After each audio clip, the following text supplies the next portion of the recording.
Que Dieu vous bénisse. C'est encore le pasteur Arthur Mosaka pour la vidéo du jour. Je vais parler sur un petit sujet que le Seigneur m'a mis à cœur, parce que toutes ces vidéos, je les fais par inspiration. Je vais parler sur « On ne se moque pas de Dieu ». Je vais lire dans Galates chapitre 6, le verset 7. La Bible dit « Ne vous y trompez pas, on ne se moque pas de Dieu. Ce qu'un homme aura semé, il le moissonnera aussi. » On ne se moque pas de Dieu.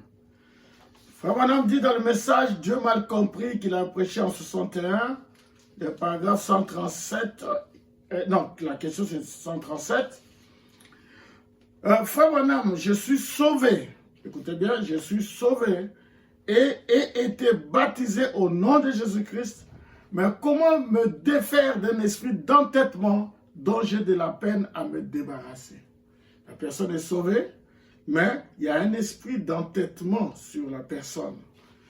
Le paragraphe 46, il répond à la question, il dit « Eh bien, mon frère ou ma soeur chrétien, qui que vous soyez, la plupart des temps, quand on rencontre des gens qui ont un esprit d'entêtement, c'est habituellement un complexe qui en est la cause. C'est un complexe.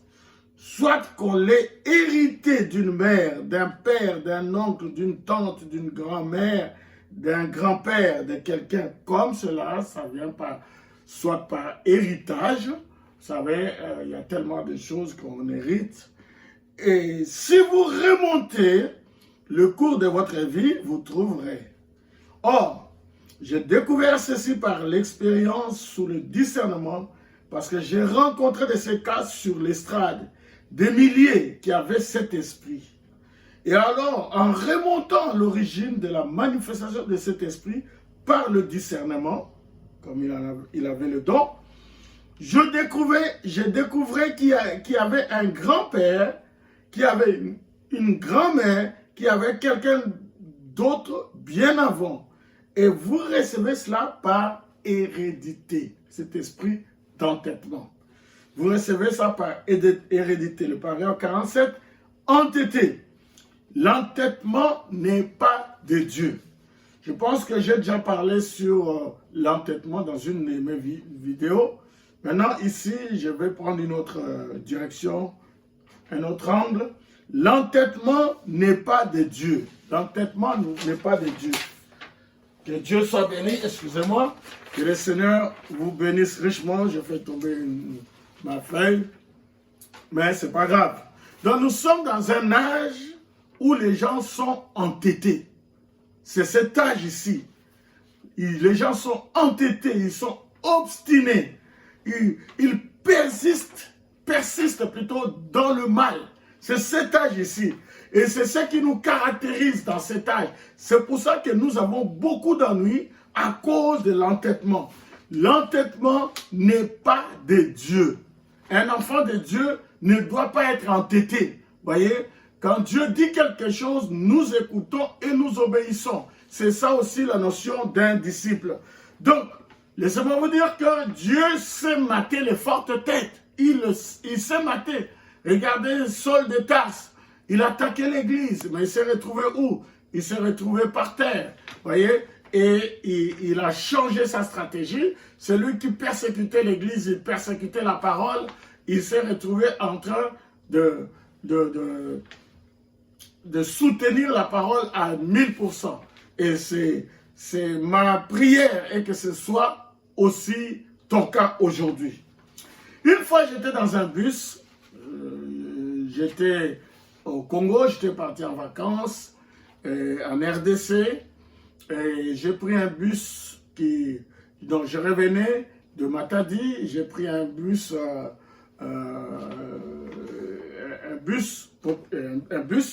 et je revenais du Bas-Congo, donc pour Kinshasa.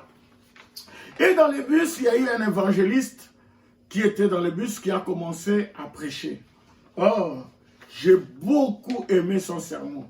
Je ne connais pas son église, sa dénomination, je ne connais pas, mais ce qui m'a intéressé, ce n'était pas l'église de la personne, c'était le sermon.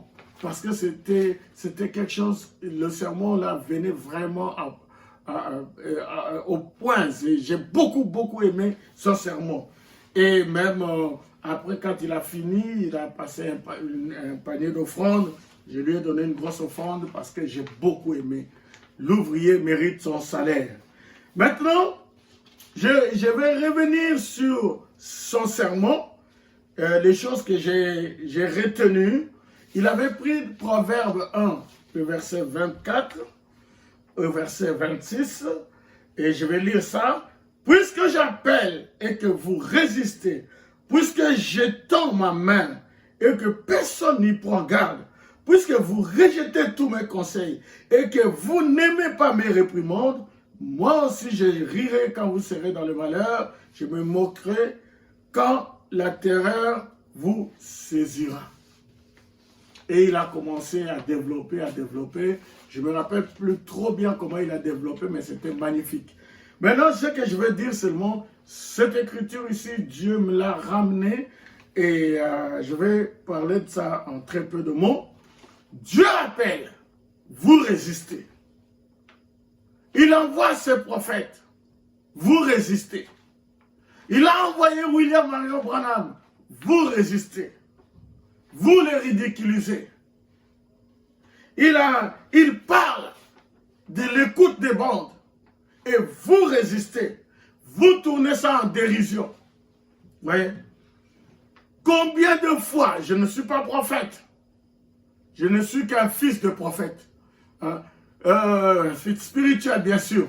Donc, qu'est-ce que je veux dire? Bon, bien entendu, un prédicateur, un prophète, c'est un prédicateur dans le Nouveau Testament, je ne vais pas rentrer dans ce débat, mais combien de fois j'ai organisé des réunions de l'écoute des bandes, des réunions ministérielles, j'ai réuni des ministres pour leur dire, écoutez, nous devons écouter les bandes dans nos assemblées. Vous voyez, cela n'exclut pas le fait d'être ministre. Cela n'exclut pas ça. Cela n'exclut pas que vous puissiez prêcher la parole. Parce que le rôle d'un prédicateur, c'est de prêcher la parole. Mais nous devons d'abord écouter le prophète. Le prophète, c'est l'absolu de la femme. Mais les gens ont tourné ça en dérision. En dérision. J'ai sorti de l'argent, j'ai organisé, j'ai fait ceci et cela. Les gens ont tourné en dérision. Voyez? Et au final, qu'est-ce que ça a donné? Maintenant, laissez-moi vous dire ce que Dieu est en train de faire actuellement.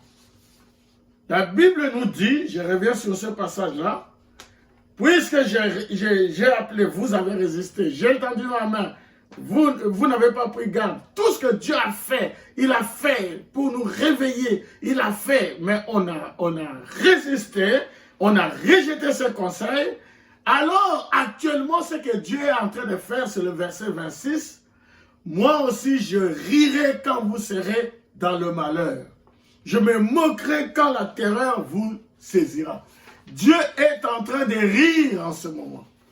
Vous direz, mais le Dieu miséricordieux. Oui, mais la miséricorde, c'est quand Dieu vous appelle et vous dit, revenez, revenez, mais vous résistez. Alors maintenant, il dit, bon, ben, maintenant, moi, je vais rire quand vous serez dans le malheur. Hein? Dieu dit cela, vous voyez, on ne se moque pas de Dieu. Je termine mon propos ici par Jérémie 27, le verset 6. Maintenant, je livre, c'est Dieu qui parle, je livre tous ces pays entre les mains de Nabuchodonosor, roi de Babylone, mon serviteur. Je lui donne aussi les animaux des champs pour qu'ils lui soient assujettis. Israël, Dieu voulait les appeler. Dieu les a appelés. Il a envoyé des prophètes et des sages. Et il a envoyé les prophètes pour avertir. Ils ont rejeté. Alors, Dieu dit, je vous envoie Nebuchadnezzar, mon serviteur. Donc, Nebuchadnezzar, serviteur de l'Éternel.